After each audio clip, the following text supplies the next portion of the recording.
जैसा कि हमने पिछले वीडियो में देखा था कि जब जियान ने हान फैंग की सोल को पकड़कर अपनी जेड बोतल में रख लिया था और फिर जियान लिटिल गर्ल जिया से खजाना ढूंढवाता है।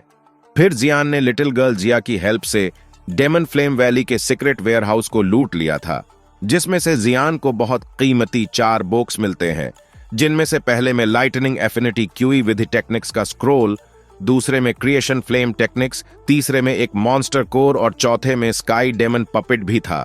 यहां तक।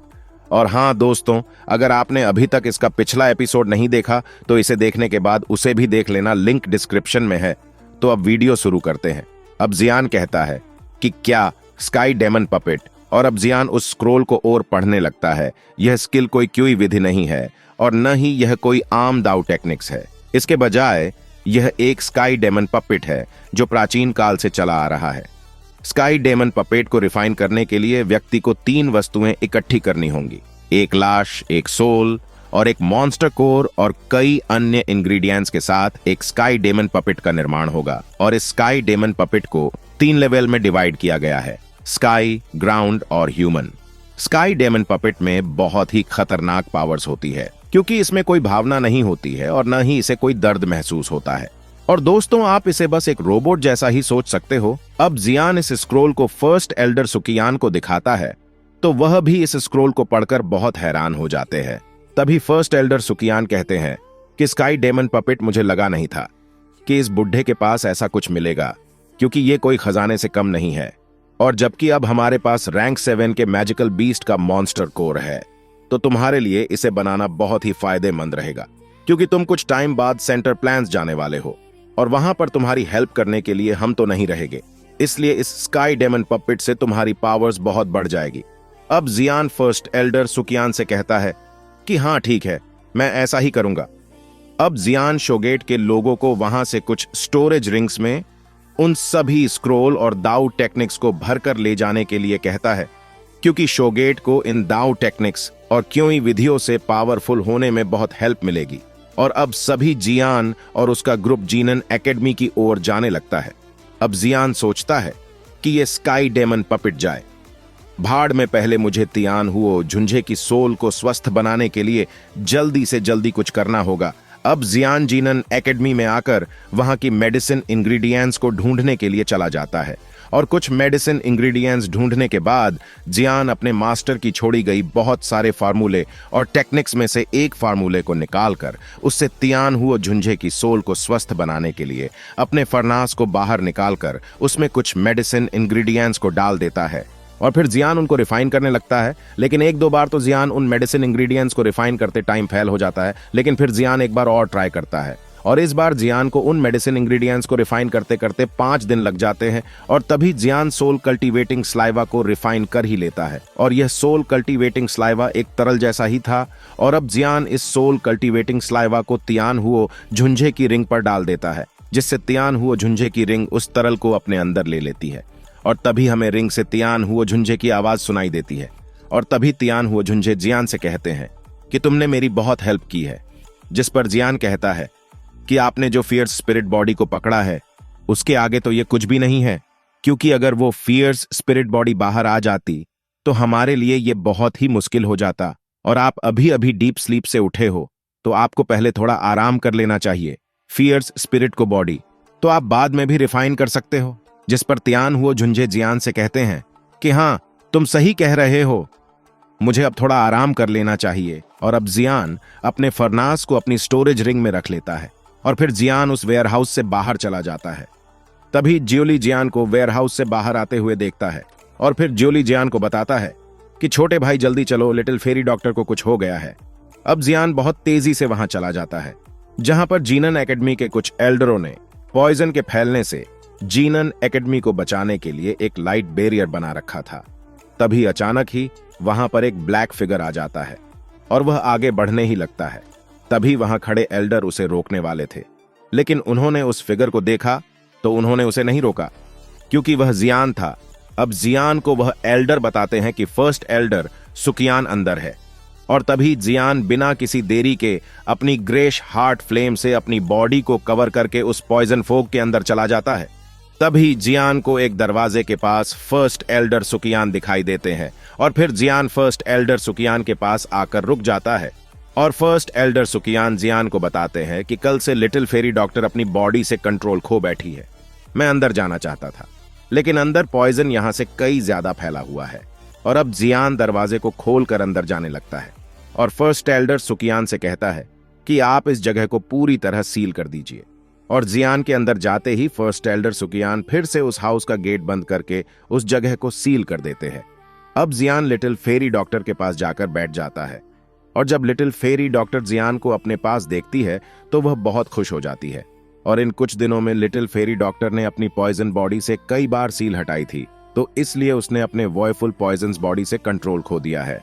अब जियान लिटिल फेरी डॉक्टर से कहता है कि तुम टेंशन मत लो, और फिर जियान लिटिल फेरी डॉक्टर का हाथ पकड़कर उसकी जांच करने लगता है, जिससे जियान को पता चलता है कि लिटिल फेरी डॉक्टर की पूरी बॉडी में पॉइजन फैल गया है और कुछ ही टाइम में वो पॉइजन लिटिल फेरी डॉक्टर के माइंड तक पहुंच जाएगा। अगर ऐसा होता है तो लिटिल फेरी डॉक्टर का अंत वैसा ही होगा जैसा सभी पॉइजन्स बॉडी का होता है। अब जियान अपने मास्टर के छोड़े हुए कुछ फार्मूले में से कोई काम की चीज ढूंढने लगता है जो लिटिल फेरी डॉक्टर की पॉइजनस बॉडी के पॉइजन को और कुछ टाइम के लिए सील कर सके, लेकिन जियान को कुछ नहीं मिलता है तो जियान बहुत उदास हो जाता है।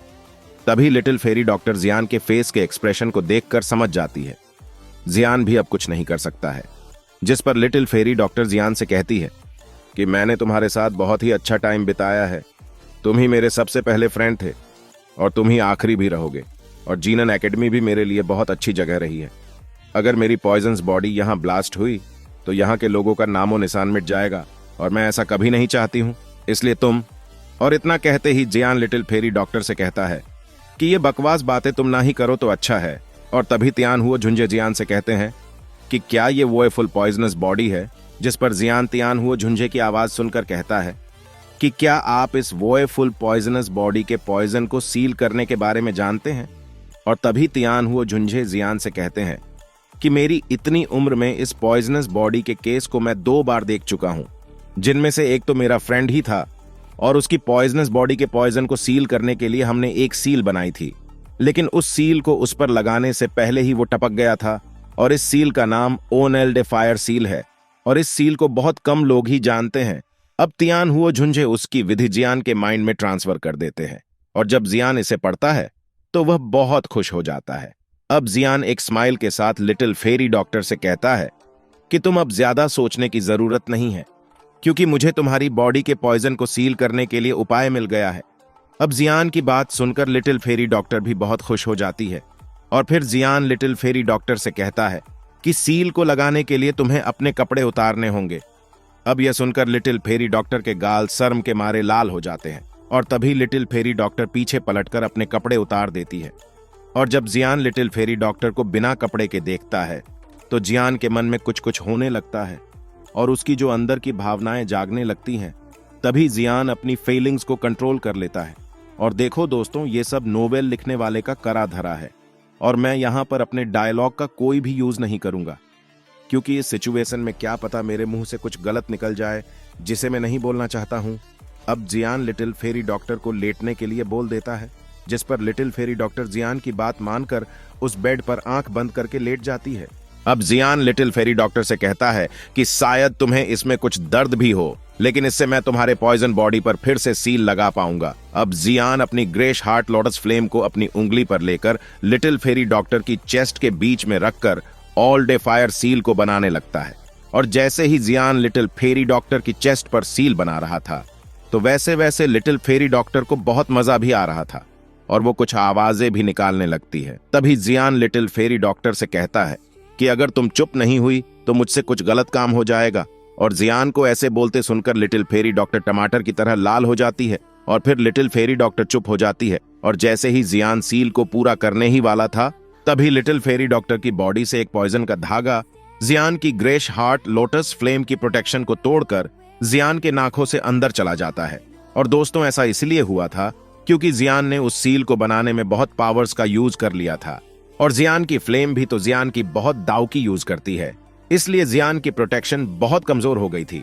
अब जियान ने लिटिल फेरी डॉक्टर की बॉडी पर ऑल डे फायर सील को बना देता है और फिर उस सील को और स्ट्रॉन्ग करने के लिए उसमें पावर्स को डालने लगता है और कुछ देर में सारा काम खत्म हो जाता है। तभी बहुत सारा पॉइजन जियान की बॉडी पर cover greyish heart lotus flame की सील को तोड़कर बॉडी और मुंह में चला जाता है और जियान वहीं बेहोश होकर बेड पर गिर जाता है। और तभी लिटिल फेरी डॉक्टर की आंखें खुल जाती हैं और वो अपने कपड़े पहनकर उस फैले हुए पॉइजन को अपने अंदर ले लेती है और लिटिल फेरी डॉक्टर को इतना पॉइजन वापस अपनी बॉडी में लेने से जिससे उसकी पावर्स एक स्टार और बढ़ जाती है, क्योंकि पहले वो 4 स्टार दाओजोंग थी और अब लिटिल फेरी डॉक्टर 5 स्टार दाओजोंग बन गई है।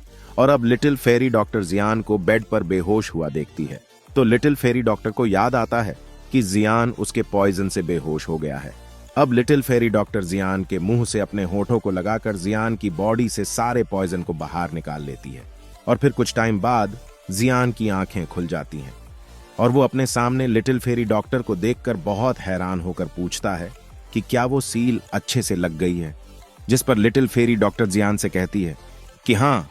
अब जियान लिटिल फेरी डॉक्टर की बड़ी हुई पावर्स को देखता है और तभी लिटिल फेरी डॉक्टर जियान को बताती है कि ये पॉइजन तुम लोगों के लिए खतरनाक है, लेकिन मेरे लिए ये किसी टॉनिक की तरह है। अब जियान और लिटिल फेरी डॉक्टर दरवाजा खोलकर वहां से बाहर चले जाते हैं और तभी उनको फर्स्ट एल्डर सुकियान दिखाई देते हैं जो आधे दिन से उनका वेट कर रहे थे। फर्स्ट एल्डर सुकियान उन दोनों को देखकर कहते हैं कि क्या तुम ठीक हो, जिस पर जियान कहता है कि हाँ मैं ठीक हूं। और बाहर अभी भी पॉइजन था जिसे लिटिल फेरी डॉक्टर अपने हाथ के इशारे से अपने अंदर ले लेती है और first Elder सुकियान little fairy doctor की पावर्स को बढ़ी हुई देखकर हैरान होकर कहते हैं कि लगता है हम बुड्ढों को कहीं जाकर डूबकर मर जाना चाहिए। हमें भी अपने लेवल का एक स्टार बढ़ाने के लिए 1 साल या उससे भी कहीं ज्यादा टाइम लग जाता है और तुम बच्चे तो बहुत जल्दी जल्दी अपनी पावर्स बढ़ा रहे हो। अब जियान हंसता हुआ फर्स्ट एल्डर सुकियान से कहता है अब आप इस लाइट बैरियर को हटा दो। अब फर्स्ट एल्डर सुकियान उस लाइट बैरियर को हटा देते हैं और उस लाइट बैरियर के हटते ही बाहर खड़े कुछ एल्डर्स अंदर आ जाते हैं, जिनमें जियान का भाई जियोली, लिटिल गर्ल जिया, सिनलैन के साथ साथ बाकी के एल्डर्स भी थे। अब जब सभी लोग जियान और लिटिल फेरी डॉक्टर को ठीक हालत में देखते हैं तो वे बहुत खुश हो जाते हैं। अब सिनलैन जियान से कहती है कि भाई मुझे तुम्हें ऐसे ठीक देखकर बहुत सुकून मिला है, क्योंकि अगर आपको कुछ हो जाता तो मैं किसी और एल्केमिस्ट को कैसे ढूंढ पाती। अब जियान कहता है कि तुम टेंशन मत लो, मैं तुम्हारी हेल्प करने के लिए सेंटर प्लान जरूर चलूंगा।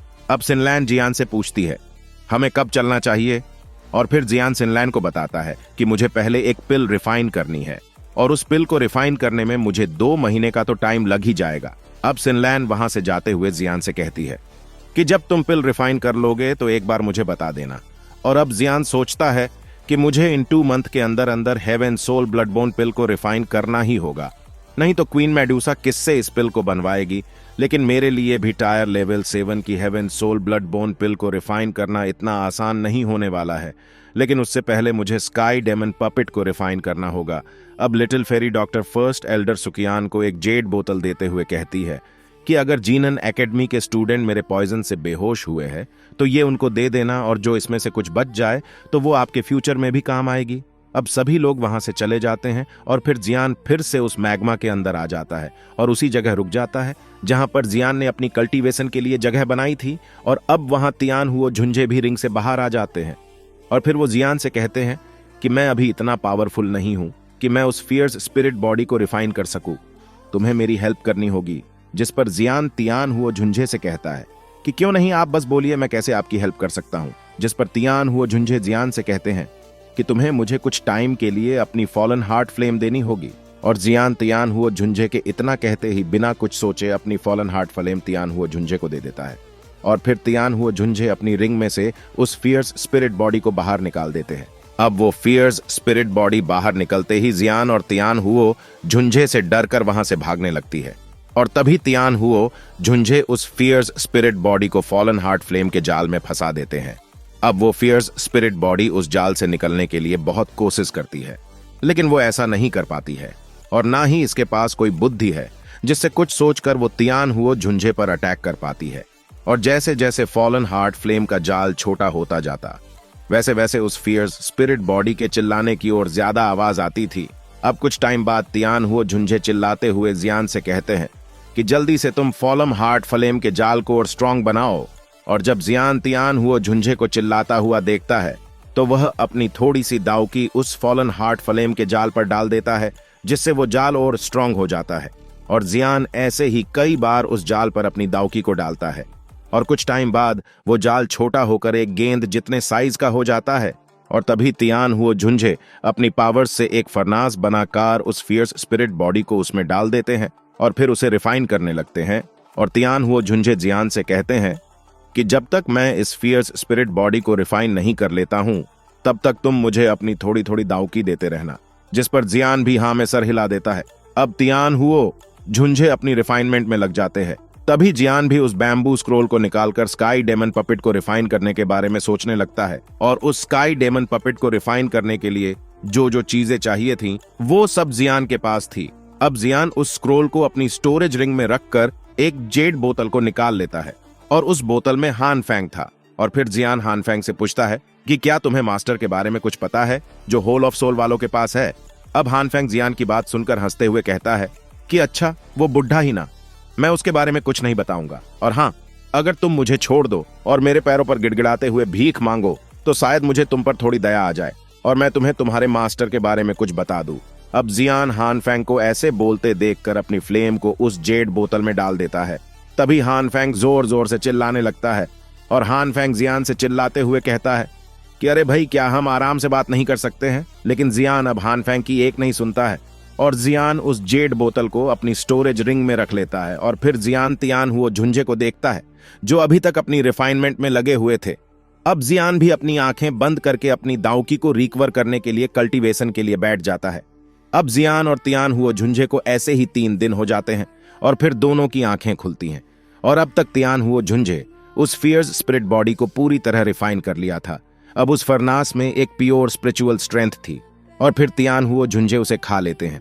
और फिर तियान हुओ झुंझे अपनी रिंग में वापस जाते हुए कहते हैं कि मुझे इस पावर्स को पूरी तरह कंट्रोल करने में काफी टाइम लग सकता है और मेरी हेल्प करने के लिए बहुत बहुत धन्यवाद।